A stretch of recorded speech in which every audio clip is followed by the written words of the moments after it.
question that is maybe a little bit weird, but I just didn't want to repeat the questions that you had before, which is your favorite scene? What is your favorite episode? I wanna, and I do apologize, and I know Lauren's gonna kill me for that. What if your character from the Vikings could go on Google? What would be the first thing they would Google? I know, I'm sorry, Lawrence. How to walk. Yeah, how to walk. That's a valid one. That's a good one. George, do you have any thoughts? Probably like a cat-to-cat therapist for like being tied up to things. Yeah, I'd look out for cat-to-cat therapy. That's a good one as well. Ladies, any thoughts? I'd probably look up how to get away with murder. That's a good one. That's particularly murder of Ragnar's sons, maybe. No. That's a good one. I think Torby's had so many children, it would probably be child related. It would be like... How many kids did you actually have in the end? 4? How many kids? Do you guys know? 4. Yeah. Yes, 4. So it would probably be like, you know, tips on breastfeeding or something like that, I would say. I think mine would just be how to keep a man. How to keep it. That's a very popular just relationship guide would be much needed. I think mine would be how to live with your husband and his wife. Oh, yeah. Happily. Yeah, that's true. Yeah. I mean, threesome. I reckon mine would be how to have venomous snakes delivered to Northumbria. Oh yeah, just a casual delivery of snakes. Yes, that's a good one. Yeah, Jefferson. Yeah, sorry. Probably like brothels, late night clubs, disinfectant. Cool, that's a good one. Thank you so much, and do apologize for the question. My lovely fans, is there any questions for our guests here? Here you go. Go ahead. First question. There. Hello. Hello. I have a question. Which character from Vikings do you want to save? But please don't spoil me. I'm only in season 4.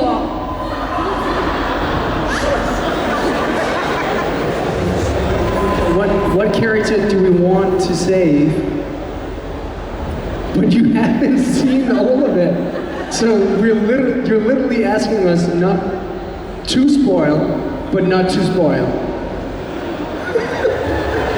So yeah, everybody dies, and I would love to save everyone. So there, I would love to save George, because I really like George. I'm just excited to sit next to him right now, and we never got the chance to hang tight, and yeah, that's my love letter. So yeah, George. I would say George as well. It's George. Love that character. This is ridiculous. if you guys are taking care of George, I love babies, so I'm gonna save all of George's babies. But we can do it together because there's a lot of them. I was going to say that. So yeah, all of Torby's babies and Gunhild's baby too. Yeah, Just all the babies. All the babies that died. Yeah. I don't want to spoil anything, but I hope nothing happens to King Ayla. Oh. Ooh.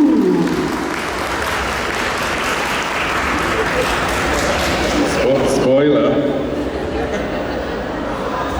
Jefferson, who would you save? Torsten. Thank you, one person. Thank you so much. Thank you so much. Who would you save? George, of course. Of course. Thank you so much. Next question, please. Hi. My question is, if your character could be in a Disney movie, which movie would it be? Which movie would the character, yes? Yeah, so your character's in a Disney movie. Little Mermaid.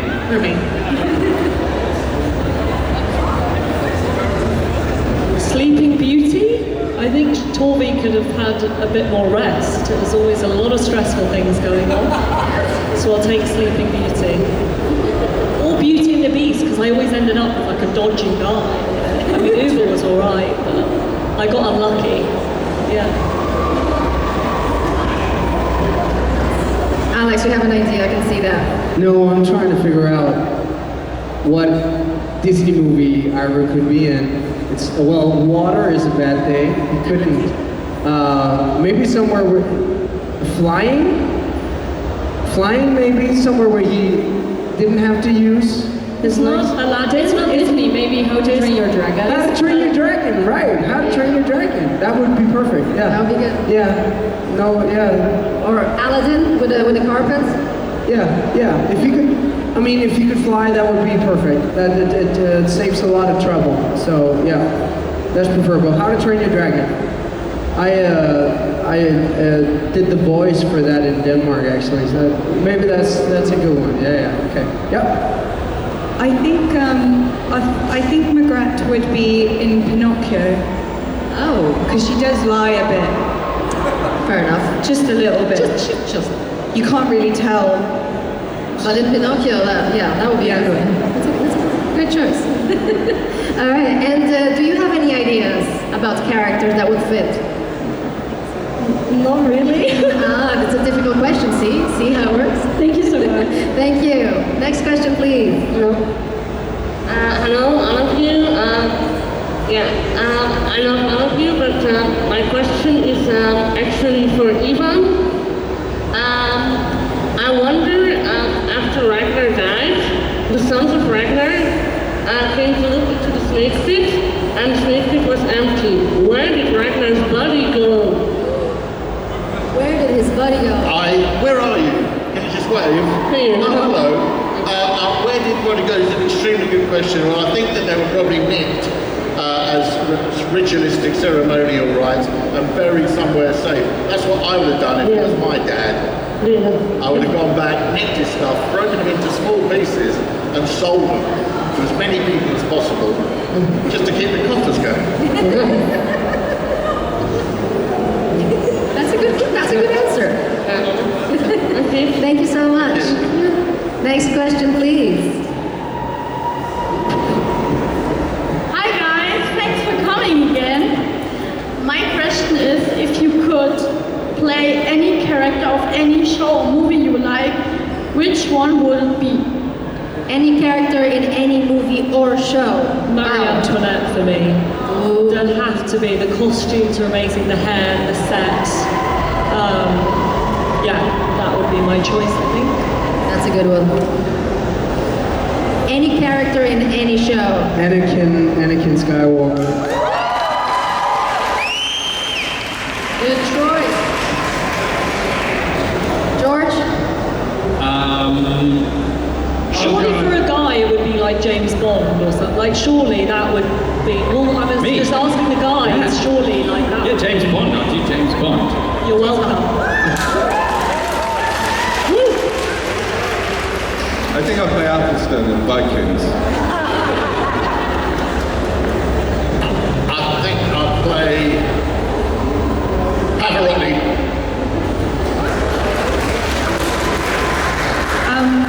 I'd love to play Harry Potter in Harry Potter. Ooh, nice. I think this is very weird, but I would want to be Walter White in Breaking Bad. Oh yes. Oh, that's a good one. That's a good one. That's a great character. That's a good one. All right. Thank you. Thank you so much. Next question, please. Hello guys, I have a question for George, Jefferson and Ivan. When did you guys meet the last time and how is it to meet again? I think the last time we met, we probably can't talk about that, can we? No, we can. Okay. What Go ahead. happened? Nothing happened. No, we went for a pub lunch. The time before that involved being locked in the boot of a car. Yeah. We've seen each other briefly, but not really in any capacity since the show, which is like 10 years ago, which is terrifying. Yeah, so I think it was so intense. I think you spend enough time with everyone for a lifetime, really, right?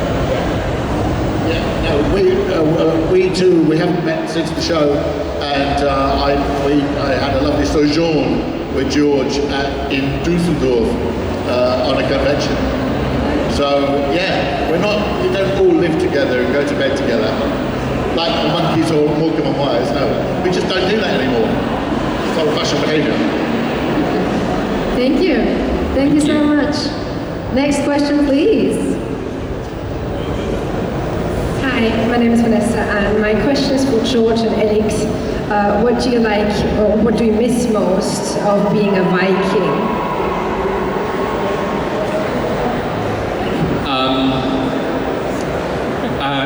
The smell. I miss long hair. Oh. Any hair on top of my head. I miss. Hair extensions. I miss the hair. Good costumes, good outfits, good style. I miss that. Understandable. Just long hair on your head? What about the... Okay. I really miss my dear co-workers. I miss my Irish family every single fucking day. Champions, they were so great. I miss the process, I miss the work, because we don't work that much anymore. I don't. I love walking up to set and work every single day and get into a process and just get warm, so to speak. I miss that quite a bit because right now I'm doing fuck all for 2 months and then I'm doing 14 days of hey some stupid character and then 2 months off again and yeah. So right now it's just the process. it's just the process of the family. This is a therapy session now, Alex. You can pay people to listen. This poor girl. Thank you. Thank you for your question. Next question, please. Anybody? No, that's it? So guys, you mentioned the costumes and they were beautiful and all of the fake blood and all of the props and everything. Do you guys have a story that comes to mind when the props, the fake blood, the special effects that went like in your way and did not work as was expected to work? I have a story. I've definitely told this before, so some of you guys may have heard this, but in one of my first scenes actually with Alexander, I was obviously super nervous. It was one of my first days and I wanted to impress him. I noticed as we started shooting that I had something buzzing up my sleeve and I assumed it was probably a wasp or a bee and I couldn't say anything, so I was trying to play it cool. So I did the whole scene and obviously looking really tense and he was probably thinking, you, my friend, are not a good actor, which I probably wasn't at the time. And they shouted cut and I literally ripped my dress off, exposed my breasts to everyone, and I did, sure enough, have a wasp up my sleeve. So quite embarrassing first day, I would say. And they're hard to get off. You can't just take those things off, Yeah. Well, that's a great way to introduce yourself to the new group. We got to know each other really well. Yeah. Every time. Any other stories that come to mind, guys? I just remember every time we were doing fight scenes, they would throw sand and rocks and blood, and it always went into my mouth. And I was like spitting out sand and rocks and blood and whatever else they were throwing at us. And I tried to make it a part of the character always. I was like just spitting it out. But for some reason, it always ended up just like being thrown straight into my mouth. So, yeah. So that's definitely something you don't miss.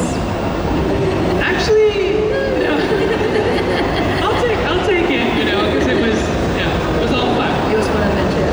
Guys, any stories that come to mind? I have relationships with my costumes because if it wasn't the gators that tied me together, so I had to jump to get to lunch, or back to ones, or back to positions.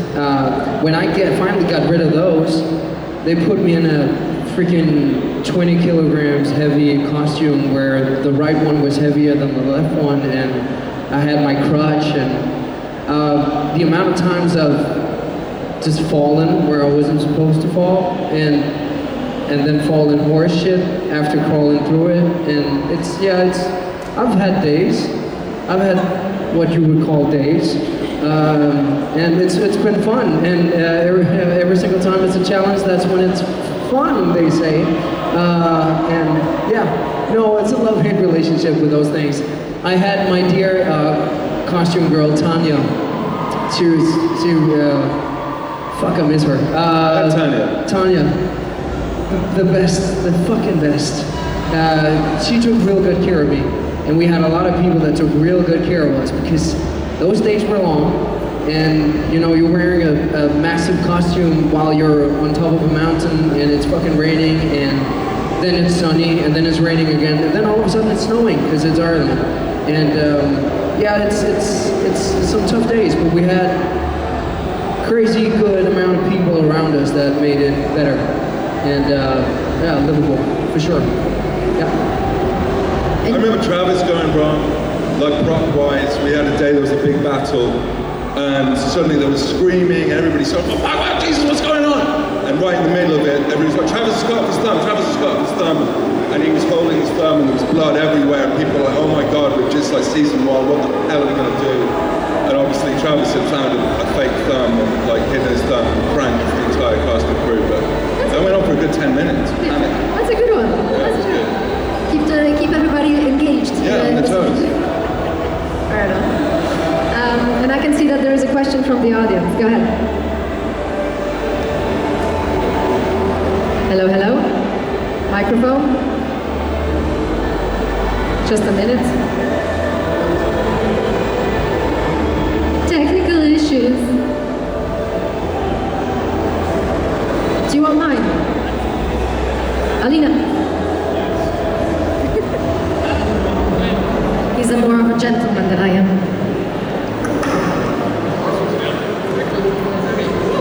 Okay, thank you, Jeff.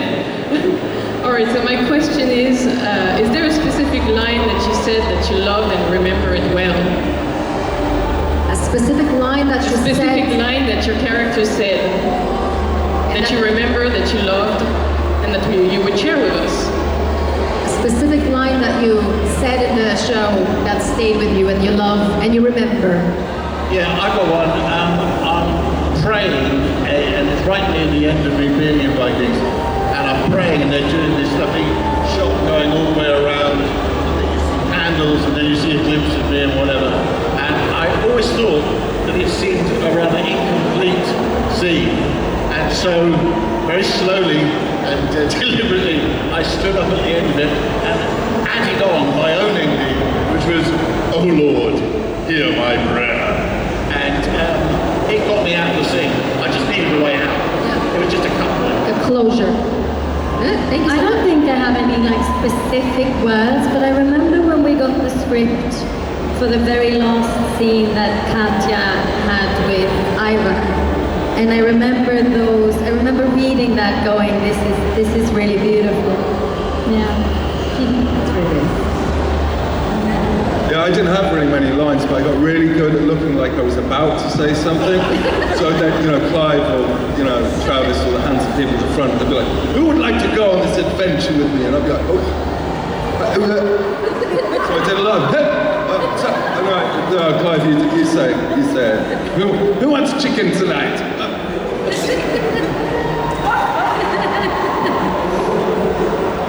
Alex, George, do you have any lines that you remember? Help. Please don't kill me. Stop it. I know that line as well. Please don't kill me. The first scene I shot on the show, I'd just done the screen test, and the first scene that I shot was when Athelstan is hiding in a corner of Ragnar and Lagertha's bedroom. I'd literally just met Catherine a day before, and it was a scene where they had to have sex, very vigorous sex, and it was the first scene. I was like, Athelstan was in the corner of their bedroom, and I'd never seen it before in my life. I'd just come out of drama school, and I was like a really serious, and I was really like, okay, how do I make this scene interesting and real? And I think I had to pray. They did my close-ups first, and I had to do a prayer or something. And if you watch it back, you can just see this 22-year-old actor just literally thinking he's about to win an Oscar. Oh my God, this is the best work I'm ever gonna do. And just really earnest and sincere. Just please help me, God. I didn't win an Oscar, just in case anyone. I just remembered that there's a little dinner scene where I'm sitting with Marco's character Witzek and is it Halfdan? What's Peter's? Yeah? Peter's. Oh, Harold. And I have a line that is like, Ivar is boneless. And I say it in a very he's boneless, and I really enjoyed that. Yeah, great scene. Thank you so much. Any comeback, Alex?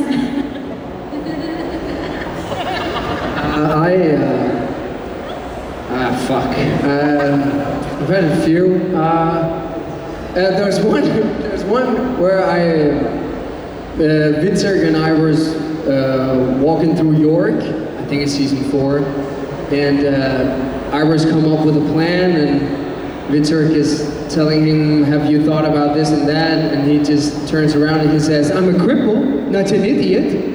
And I like that. That's my favorite of all the beautiful Michael Hirst poetry lines that I got. That's the one.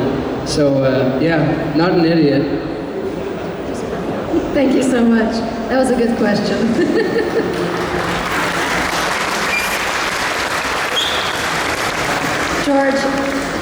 George, you were saying about first impressions, and you definitely shared your first, how you showed your first impression, that's for sure. Guys, do you remember how, and of course you also said about your first impression to the cast, do you guys remember your first impressions of the cast? My first day on set was was intense. It was full bear out there. It was a beautiful day. I'd never met Alex. You and I'd never met, right? And all of a sudden, you were just this superstar walking into set, being like, "Hi, I'm Alex." That's true. Then I had to take all my clothes off, and it was so scary. Great. With that said, we had a lot of fun.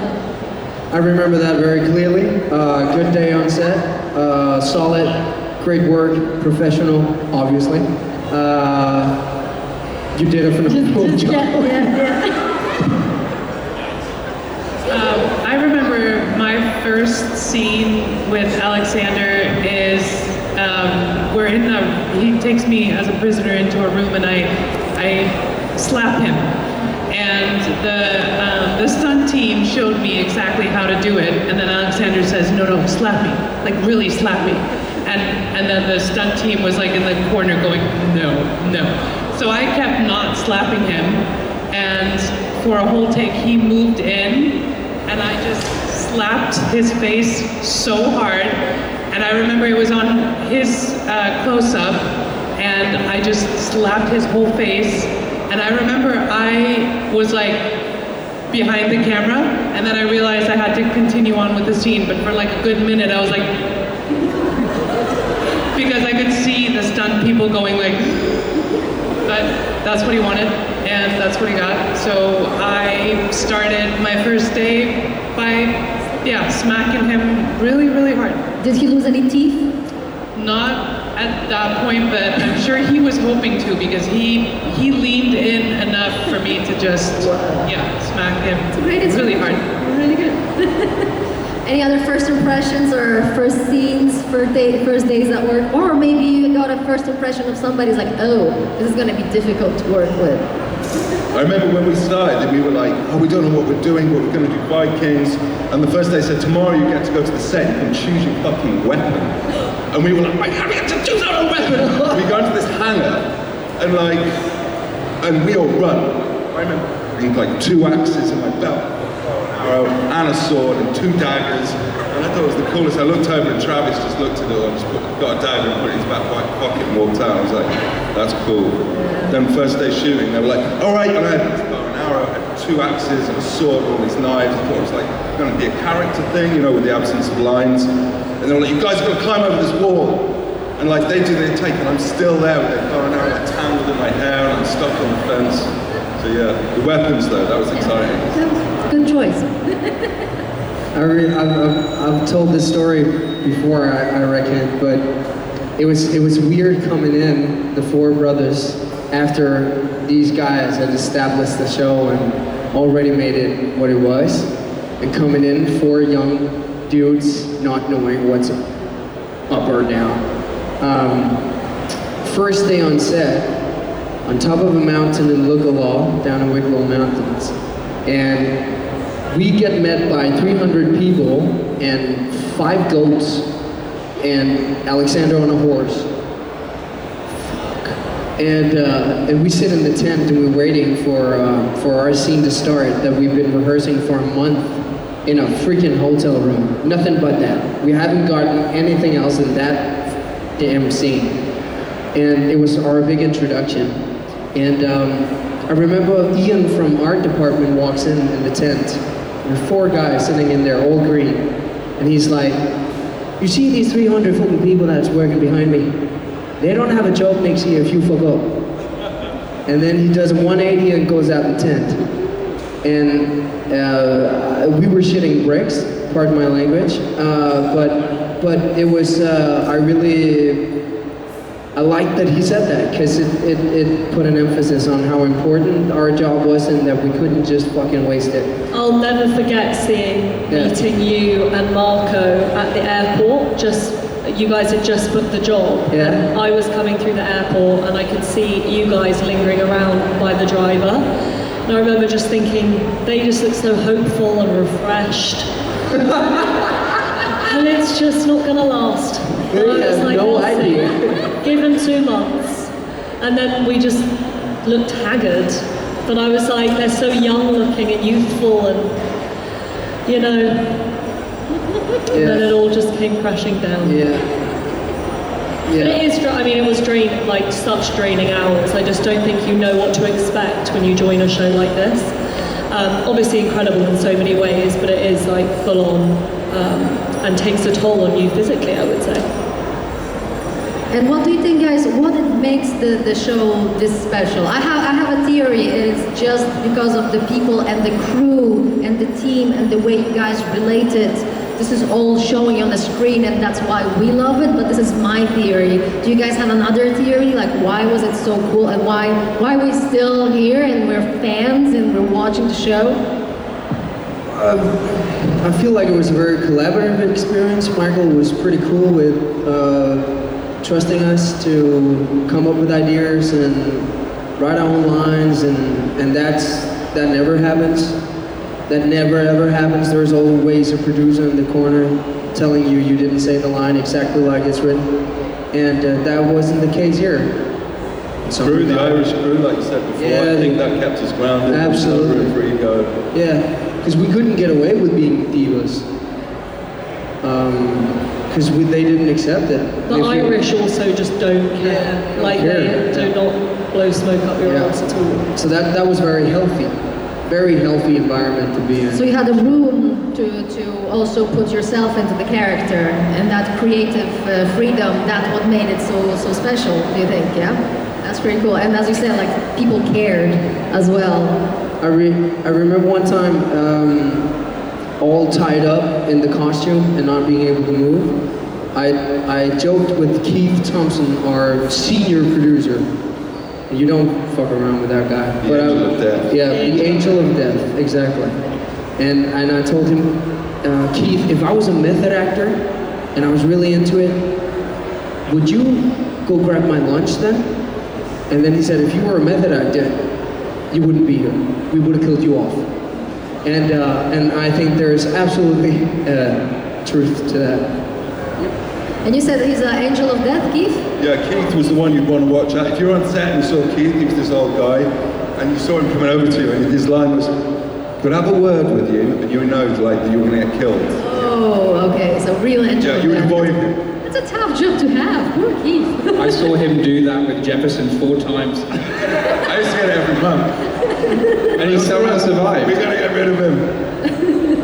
I saw you being like, no, not now, Keith. You started avoiding Keith, him. I'm busy, I'll just talk to you in a bit. I'm just gonna go. Trying to have in the conversation of like, gonna have to kill your character in the next episode, and you being like, not now. That's why he survived. I think when we started as well, like there was no like really established actors, and so there was Gabriel, who was obviously like a superstar, but there was no one. There was a really level playing field, and we were sitting in a tent in Ireland in the dark, eating crisps, throwing stones in a bucket for months. And so yeah, and also the time it happened was like, we forget that House of Cards hadn't come out on Netflix. Like the whole golden age of television that happened. Season 1 happened just on the cusp of it, like just before it. Game of Thrones was like 2 years before. Game of Thrones, only 2 seasons had come out, and that was only, but like, it was history's first scripted drama, and everyone was going like, what? A History Channel are doing like... What did I say to you? Yeah, I tell an anecdote where we were all sat around in the first couple of weeks, and Jefferson had just done Game of Thrones, and we were sat around, and Jefferson was like, guys, this is not good. Just so you know, I'm like... I still stand by that, by the way. No, but when you don't know what something is in a first season, and he was just like, a big show like Game of Thrones, like, you sort of like know where that's going.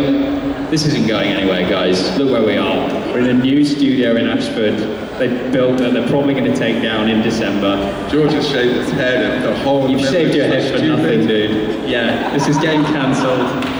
But it's the beauty of that innocence of like, we don't know what we're making, we don't know if anyone's going to see it. And here we are. Yeah, we really cared. Really cared. It's also funny to see the jump between season 1 and season 2.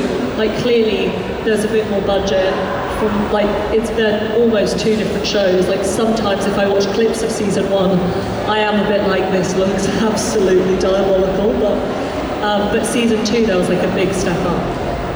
What was the biggest difference in the budget that you saw? Was it like the catering, the costumes? What was the biggest one, like on the dailies? Like, oh yeah, we have a my lot. Hairstyles. My hairstyles got really advanced. Hairstyles. No, the biggest budget thing was battles, and I think. Yeah, but season 1 felt like we had 30 people that we were trying to make look like hundreds and hundreds of people, and then we kept... No, it was though, wasn't it? It was like... yeah. But I think the big battle sequences and stuff were like bigger in season 2. Fair enough. Well guys, I'm gonna give you now a chance, and it's the last question. You can of course skip it if you want. But this is the safe space. And then you can tell each other something that you always wanted to say, but you were not brave enough. Now it's the safe space. You can do it now. I love you guys. Aww. I think I've told you all this before, but I'll still say it. You know what, guys? This is so perfect. I don't want any other answer. This is perfect. Guys, we love you as well. Thank you so much for being here. Guys, I need a round of applause for Vikings! Thank you so much.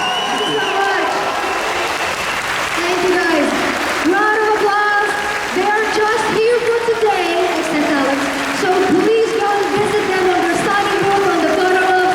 Round of applause for the Vikings! Thank you so much, guys.